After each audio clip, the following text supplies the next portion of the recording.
Fourth grade ELA text set the idea of home, grandfather's journey. Imagine setting off on your own to visit a new country. Today we'll read about a young man from Japan who traveled across the United States by himself and enjoyed it so much it felt like home. Do you think the story is set in the present day or in the past? What makes you think that? Grandfather's Journey is written and illustrated by the main character's grandson, Alan Say. I wonder if he traveled with his grandfather. Let's find out.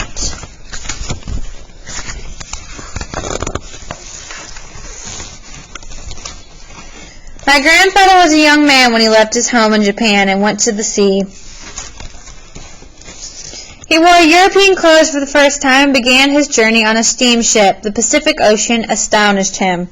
So look at the illustrations on these 2 pages. What are some of the differences you notice between Japanese culture and European clothing? Why do you think grandfather chose this style of dress for his trip?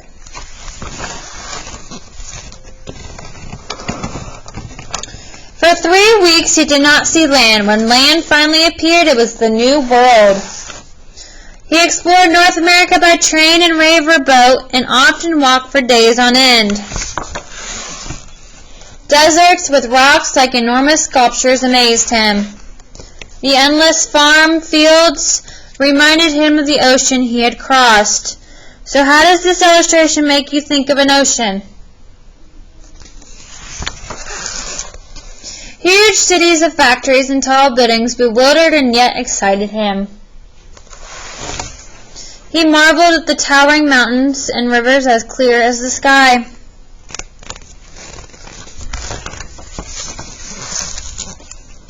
He met many people along the way. He shook hands with black men and white men, with yellow men and red men.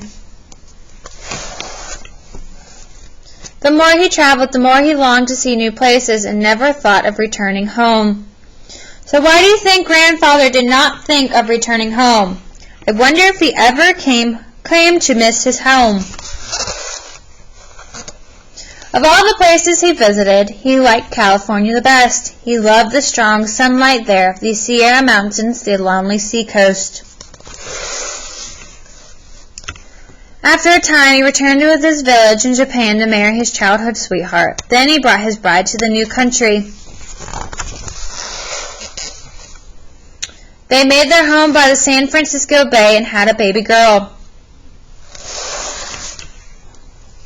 As his daughter grew, my grandfather began to think about his own childhood. He thought about his old friends. He remembered the mountains and rivers of his home. He surrounded himself with the songbirds, but he could not forget.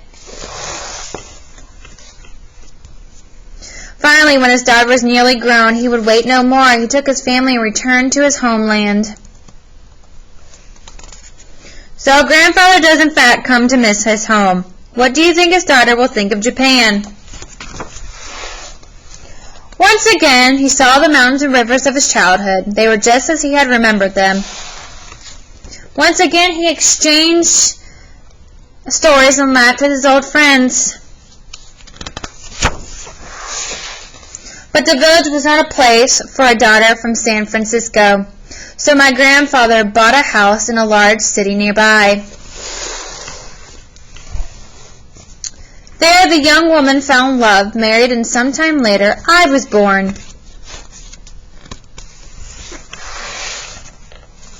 When I was a small boy, my favorite weekend was a visit to my grandfather's house. He told me many stories about California. He raised warblers, silver eyes, but he could not forget the mountains and rivers of California. So he planned a trip. He sounds restless. But a war began, bombs fell from the sky and scattered our lives like leaves in a storm. When the war ended, there was nothing left of the city and of the house where my grandparents had lived. So what do you think grandfather will do now that his house is gone? So they returned to the village where they had been children, but my grandfather never kept another songbird. The last time I saw him, my grandfather said that he longed to see California one more time. He never did. Meaning he died before he could.